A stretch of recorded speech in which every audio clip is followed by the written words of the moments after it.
धाराशिव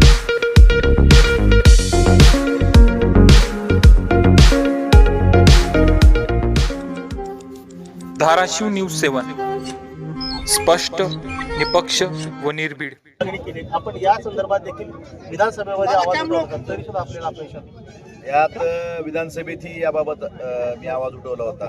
पण ही लढाई फक्त विधानसभेत लढून जमणार नाही, तर ही लढाई रस्त्यावरही लढावी लागणार आहे. कारण सरकार किती निगरगट्ट आहे आणि त्यांचा राजहट्ट जो असतो स्मार्ट मीटरच्या बाबतीतला तो पूर्णच करत आहेत. आणि शेतकऱ्यांना, सर्वसामान्य ग्राहकांना हे बाहेरून त्यांच्यावर जबरदस्ती करून, त्यांना भीती दाखवून आणि अशा पद्धतीने स्मार्ट मीटर बसवत आहेत. आणि त्यामुळे एखाद्या ग्राहकाचं जर 500 रुपये बिल येत असेल तर 2-2 हजार रुपये बिल जात आहे. ही स्मार्ट लूट आहे. आणि या स्मार्ट लूटची शिवसेना रस्त्यावर उतरून आंदोलन आज सुरुवात केलेली आहे. इथून पुढच्या काळातही एकाही ग्राहकाला सक्तीनं आम्ही मीटर बसवू देणार नाहीत. आणि ज्या ग्राहकाची मागणी आहे की आम्ही आमचं जुनं मीटर बसवा चांगलं आहे, तर ते सुद्धा आम्ही त्याच्यासाठी महावितरणकडनं ते बसवून घेणार. आणि या विरोधात आम्ही शिवसेना उच्च न्यायालयात याचिका दाखल करणार. स्मार्ट मीटरची जी लूट आहे या विरोधात सर्वसामान्य ग्राहकाच्या हितासाठी शिवसेना रस्त्यावरील लढाई लढेल, विधानभवनाची लढाई लढेल आणि न्यायालयीन लढाई सुद्धा शिवसेना लढणार. दादा, तुम्ही आज आंदोलन करताय, मात्र काल मुख्यमंत्र्यांनी 48,000 कोटी शेतकऱ्यांचं बिल माफ केले, जे आहे ते वीज बिल माफ केलेलं आहे. आता वीज बिल माफी किती वेळा करायची? वीज बिल माफीचं माझं मत आहे की ही थकबाकी माफ केलेलं काल त्यांनी जाहीर केलं. मग वीज बिल जर नव्हतं मग पहिली काय माफी केली होती? म्हणजे दरवेळेस काहीतरी वेगळं सांगायचं. वीज बिल अरे माफी पण वीज तर द्या. आज एकाही शेतकऱ्याला आपण बघतोय की ऊन पडलेलं आहे, 50% क्षेत्रावर पेरणी झालेली आहे. शेतकरी त्यांचं पीक वाचवण्यासाठी धडपड करतोय. कुठून तरी जे थोडं पाणी आहे ते पाणी सोयाबीनला देऊन ते पीक वाचवता येतंय का यासाठी प्रयत्न करतोय, पण त्याला सुद्धा वीज नाही. आणि इमर्जन्सी लोड शेडिंगच्या नावाखाली रोज संध्याकाळी लाईट ग्रामीण भागातले पूर्ण ग्रामीण भागात अंधारात असतो. या ठिकाणी आपल्या जिल्ह्यात वारकऱ्याच्या दिंड्या आलेल्या आहेत. विदर्भातनं बहुतांश दिंड्या आपल्या जिल्ह्यातून जातात. त्या ठिकाणी वारकऱ्यांना सुद्धा अंधारात परत त्यांना जेवण करावं लागतं, त्यांना निवाऱ्या ठिकाणी अडचण होते. ते हिंदू नाहीत का? आपण ज्या ठिकाणी 1 मिनिट जरी लाईट गेली किंवा 1 मिनिट जरी उशीर झाला तर डिस्कनेक्शन करता आणि दुसऱ्या बाजूला इमर्जन्सी लोड शेडिंगच्या नावाखाली 5-5, 6-6 तास आपली लाईट बंद असते. शहरातल्या सुद्धा लाईट दिवसातून 20-25 डिस्कनेक्शन होते. त्याचं त्यासाठी सुरळीत वीज पुरवठा केला पाहिजे. शेतकऱ्यांना शेतीपंपाला 8 तास कमीत कमी वीज देत तुम्ही सांगितलं होतं. 8 तास मिळते का? 8 तासात किती वेळा लाईट ट्रिप होते? ह्या गोष्टीचा सरकारने विचार करणं गरजेचं आहे. आणि इमर्जन्सी लोड शेडिंगच्या नावाखाली आपल्या जिल्ह्यात, धाराशिव जिल्ह्यात सोलार असेल किंवा पवनचक्की असेल यांच्या माध्यमातून जवळपास 1000 मेगावॉट वीज तयार होते.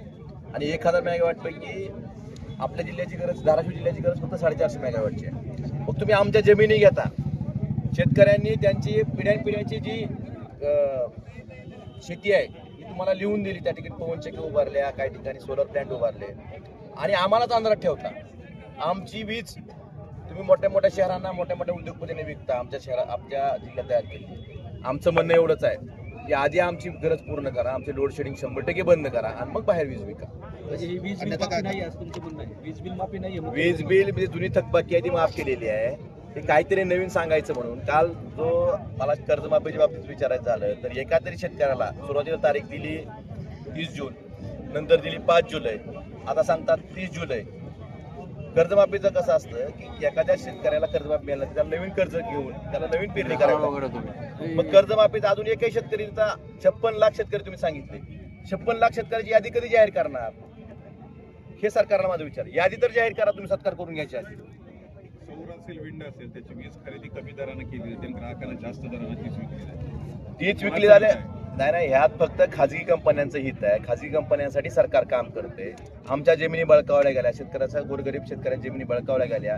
काही वेळा स्थानिक गुंडांकडनं, पोलिसांकडनं त्या जमिनी बळकावून त्या ठिकाणी जबरदस्ती करून एक नॅशनल प्रोजेक्ट असं सांगून या ठिकाणी खाजगी लोकांसाठी सरकार काम करते.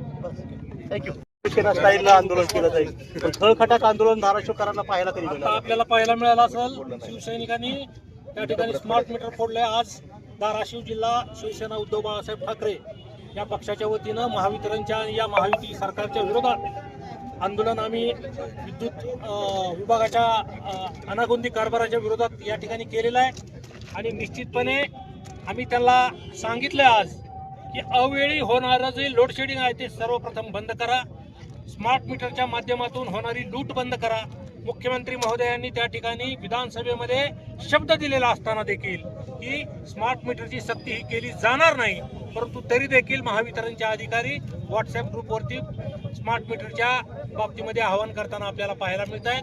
तर आम्ही त्यांना आज या ठिकाणी जाब विचारलाय आणि हे सगळं तात्काळ बंद करावं, अन्यथा हे आंदोलन आज रस्त्यावर केले उद्या महावितरणच्या कार्यालयामध्ये करण्याची वेळ येऊ देऊ नका, अशा प्रकारचं आवाहन आम्ही आज यांना केलेलं आहे.